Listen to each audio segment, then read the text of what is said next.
MiUI's global beta is rolling out to some of the Xiaomi devices and are expected to increase the usability of bezeless phones. That is, these are developed by keeping the bezeless phones in mind. In this video, let's see the top 5 MiUI features that seems to provide a great user experience.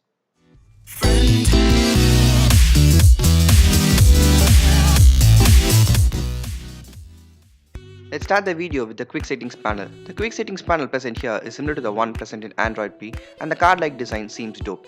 They are very quick and responsive. We have a few new quick settings icons like the ones added having the developers in mind. The animations are quick and looks very great when compared to the previous versions. One of the settings which attracted me a lot and quickly is the one used to turn off the buttons. We can enable them by double tapping again. The icons are neat and are well spaced from one another. Now it's the time to talk about the control sliders. There are two sets of sliders, one used to adjust the brightness and the other one used to adjust the volume. MiUI has added a bit of Android P style to its sliders and looks awesome. The sliders are great to use and are perfectly doing the job what it's meant to do by adding a little sliding animation to it. It is very smooth when compared to the previous version. The next important feature that has changed completely over the previous version is the recent apps panel. The apps are arranged in cards and the user can search the recent apps by moving vertically. The additional feature is that we can enter the split screen or manage the apps by holding the card. The split screen management is easy and has improved over the previous versions. Well, not to forget, this panel has a smooth animation while clearing all the recent apps and it looks very cool. Now moving on to the next feature, they have officially started supporting the progressive web apps. For instance, Flipkart can be used in a lighter version without being installed in the device itself as a progressive web app.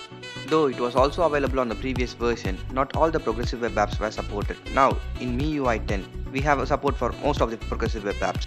The next feature which I found the most interesting is the AI powered portraits. This feature enables people using Redmi Note 3 or Redmi Note 4 having single camera to take portraits having a decent bokeh effect. This photo shot on Redmi Note 4 using the portrait is decent for a mobile having a single camera. The next feature include the straighten and the scenes. With straighten, you can take a perfect stabilized shot, and with scenes, we can toggle between the ton of features to add filters and adjust the lightings in the photos. These photos shot on MiUI 10 looks good. It has a decent color reproduction and the HDR is playing a great job.